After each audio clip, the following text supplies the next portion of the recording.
Hello, this is Tyler Fraser, CEO of UPD Urns in Dallas, Texas, and we're a manufacturer and distributor of cremation urns for ashes.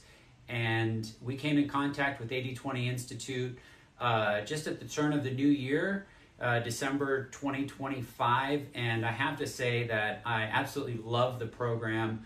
I got interested in the entrepreneurial operating system some time ago, and when you're running a manufacturer and distributor business and you're doing well, you think you know what to do, and then 80/20 comes along with new strategies I've never heard of, specifically the segmentation of products and customers, and really digging in to find those extra points of profit where you're just giving up profit, and it immediately paid for itself. When I dug in and I started to make some tweaks, it immediately paid for itself.